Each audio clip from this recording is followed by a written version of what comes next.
हमारी कैबिनेट में एक बहुत बड़ा निर्णय लिया गया, जो कि प्रदेश के अंदर हमारा जो सपना है एविएशन को एक नई ऊंचाई पर ले जाने का, उसके उपरांत एक बहुत ऐतिहासिक कदम है कि हरियाणा प्रदेश प्राथमिक प्रदेशों में आज काउंट होता है जिसने एविएशन इनोवेशन पे काम किया। और हरियाणा प्रदेश ने हमारी aerospace and defence production policy 2022 को कैबिनेट की अनुमति मिली है, जिसके अंदर एरोस्पेस रिलेटेड और डिफेंस मैन्युफैक्चरिंग रिलेटेड इंफ्रास्ट्रक्चर को खास तौर पर बढ़ावा दिया जाएगा।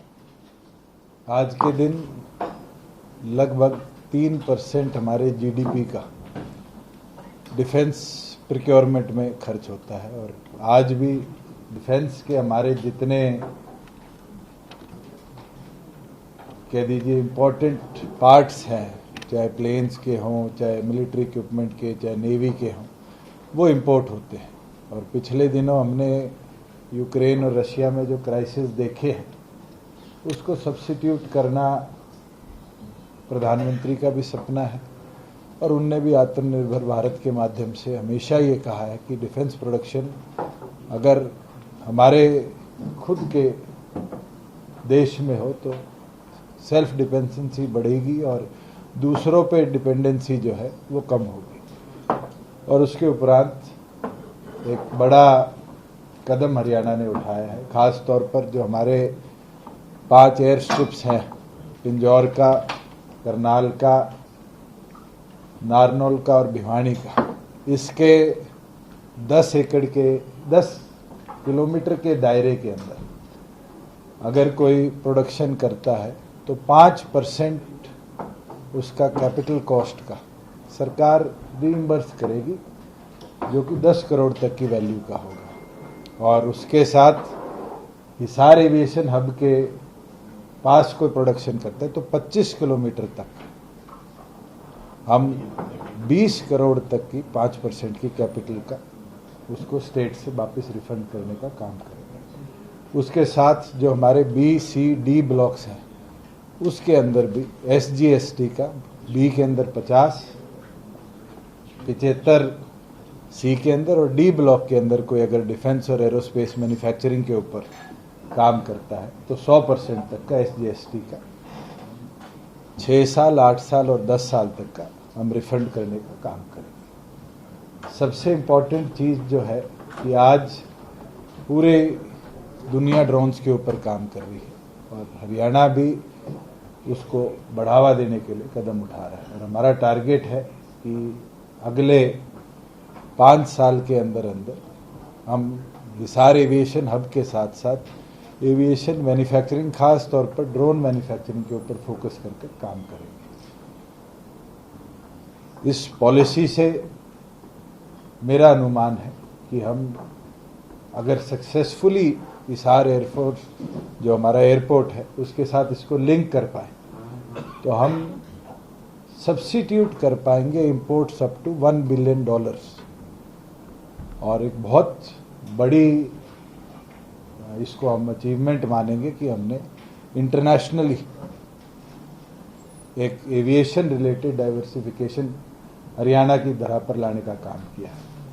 हमारा जो एयरपोर्ट का काम है वो लगभग मिड स्टेज में है, रनवे कंप्लीट होने की कगार पे है, जो नाइट लैंडिंग इक्विपमेंट्स हैं वो इन प्लेस है और जल्द उसका भी कार्य संपन्न हो जाएगा। और मेरा मानना है कि जो हमने टारगेट डेट ली थी इस अंत से पहले उसको पूरी तौर पर इस वर्ष के अंत तक एक्टिवेट करने की, उसको हम अचीव कर पाएंगे। और ये जो पॉलिसी है ये एक बहुत बड़ा थ्रस्ट एविएशन सेक्टर को हरियाणा में देने का काम करेगी। लगभग 25 एकड़ का गुड़गांव के अंदर हमने प्रपोजल गवर्नमेंट ऑफ इंडिया को भी भेज दिया है कि हम 25 एकड़ के अंदर इंडिया का सबसे बड़ा हेली हब गुड़गांव का जो हमारे द्वारका एक्सप्रेसवे है उसके ऊपर बनाएंगे, जिससे जो लोकल कनेक्टिविटी वाया हेलीकॉप्टर है नॉर्थ इंडिया की वो बेहतर हो, चाहे वो हमारे चार धाम कनेक्टिविटी हो, चाहे वो बिजनेस टू बिजनेस कनेक्टिविटी हो, और जैसे जैसे इंदिरा गांधी इंटरनेशनल एयरपोर्ट की आज के दिन हम देख रहे हैं कि क्लॉगिंग बढ़ रही है, जेवर के ऊपर भी केंद्र सरकार का फोकस है। हेलीकॉप्टर्स के लिए एनसीआर रीजन का हब गुरुग्राम में हम बनाने का काम करेंगे। हमारी जो पॉलिसी है इसका थ्रस्ट सेक्टर हमारी पांचों की पांचों एयर स्ट्रिप्स जो स्टेट ओन्ड है वो रहेगा, और मेन जो कार्य रहेगा वो अल्टरनेट प्रोडक्शन जो है मेक इन इंडिया के तहत, उसके ऊपर हम काम करेंगे। साथ में मैं टच करना चाहूँगा, प्रोक्योरमेंट प्रदेश भर में चल रही है, बड़ी सक्सेसफुल प्रोक्योरमेंट सीजन रहा है।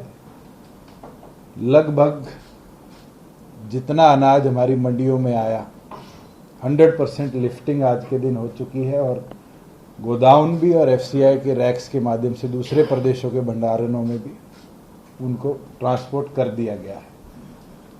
पिछले साल के कंपैरेटिव प्रोडक्शन में कमी आई है, और जो प्रोक्योरमेंट हुई है वो लगभग पिछले साल से अगर कंपेयर करूं तो 50% के बराबर है।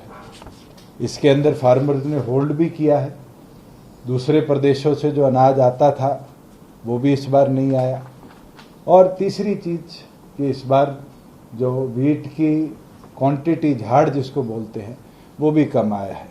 मगर लगभग 7330 करोड़ रुपया किसान के खाते में हमने डिपॉजिट कर दिया है, जो कि 99.5% ऑफ टोटल प्रोक्योरमेंट है।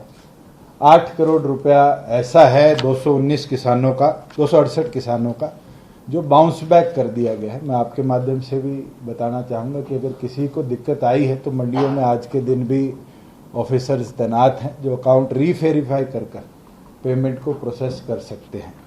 ये फैसला हमने लिया है कि प्रोक्योरमेंट जो है, क्योंकि अब मंडियों में अनाज नहीं आ रहा और 15 मई तक गवर्नमेंट ऑफ इंडिया ने प्रोक्योरमेंट की हमें परमिशन दे रखी है, हम 10 तारीख से, परसों से फेज आउट करना शुरू करेंगे। जितने हमारे प्रोक्योरमेंट सेंटर्स चल रहे हैं उसको धीरे धीरे 5 दिनों के अंदर हम शट डाउन करेंगे, और जो हमारी बड़ी मंडियां हैं, जो हमारी प्राथमिक मंडियां हैं, उनको हम 15 तारीख तक पूरी तौर पर एक्टिव रखने का काम करेंगे।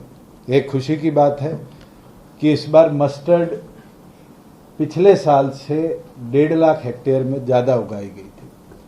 मगर इंटरेस्टिंग चीज़ है कि मंडी के अंदर सिर्फ 8 किसान सरसों को लेकर आए, और 8 किसानों की सरसों का हमने ऑक्शन किया, और एमएसपी से ज़्यादा ही मार्केट के अंदर उसके भी बायर थे। तो सरकार को एक दाना भी एमएसपी पे आज के दिन सरसों का नहीं खरीदना पड़ा। प्राइवेट के अंदर 1500 से 2000 रुपये एमएसपी से ऊपर हमारी सरसों बिकी है। जहाँ पर दालों की बात आई है, दालें भी इस बार हमारी डेजिग्नेटेड 24 मंडियों में हमने प्रोक्योरमेंट खोली थी, वहाँ भी किसी प्रकार की भी दाल का आना नहीं हुआ। और जो हमारी क्रॉप्स थी उसके अंदर भी व्यवस्था बनी रही। मंडियों में क्रॉप्स जरूर आई, मगर प्राइवेट बायर्स ने उसको भी टाइम अनुसार खरीदने का काम किया। जहाँ बात जीएसटी कलेक्शन की है, पिछले दिनों गवर्नमेंट ऑफ इंडिया ने डाटा भी निकाला है, और हरियाणा 5वें नंबर पर देश में रहा है जिसने जीएसटी कलेक्शन में एक इंक्रीज रिकॉर्ड दिखाया है। पिछले वर्ष के कंपैरेटिव इस साल हमारे पास लगभग 16% की वृद्धि हुई है। पिछले वर्ष 30,507 करोड़ रुपया स्टेट में जीएसटी कलेक्शन था, और इस वित्त वर्ष के अंदर 35,390 करोड़ रुपए के आसपास हमारा कलेक्शन हुआ है।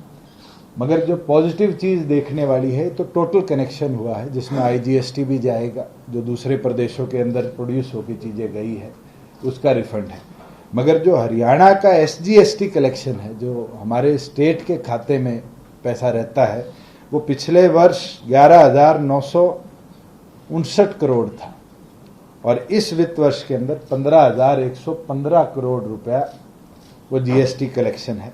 और मैं ये मानता हूँ कि जो कलेक्शन है ये डायरेक्टली स्टेट को बेनिफिट करता है। इसके अंदर हमने बहुत ऐतिहासिक कदम उठाए। हमने स्पेशल टीम्स जीएसटी की चोरी के लिए कॉन्स्टिट्यूट करी। हमारे एक एडिशनल ईटीसी की अध्यक्षता के अंदर हमने 12 से 15 अधिकारी नियुक्त किए जो स्पेशली इसको मॉनिटर करते थे। प्लस एक बेनिफिट ये हुआ है कि पहले हरियाणा मॉड्यूल 1 प्रदेश था, हमने उसको चेंज कर मॉड्यूल 2 पे शिफ्ट किया और उससे जो एक डिले आता था केंद्र से डाटा रिसीव होने का लगभग 14 दिन का, वो डिले रियल टाइम में कन्वर्ट हुआ। अगर आज हमें कोई डाटा किसी भी प्राइवेट फर्म का जो दूसरे प्रदेशों में है उससे कंपेयर करें तो हमें जल्दी उपलब्ध भी हो जाता है। प्लस हमने लगभग 30 करोड़ की लागत से जितने हमारे नमस्कार, मैं हूं मानक गुप्ता। अगर आपको हमारा ये वीडियो पसंद आया हो तो इसे लाइक और शेयर जरूर करें और हाँ, हमें सब्सक्राइब और फॉलो करना ना भूलें ताकि आप देश और दुनिया की कोई खबर मिस ना करें। तो जुड़े रहिए हमारे साथ और देखते रहिए न्यूज़ 24।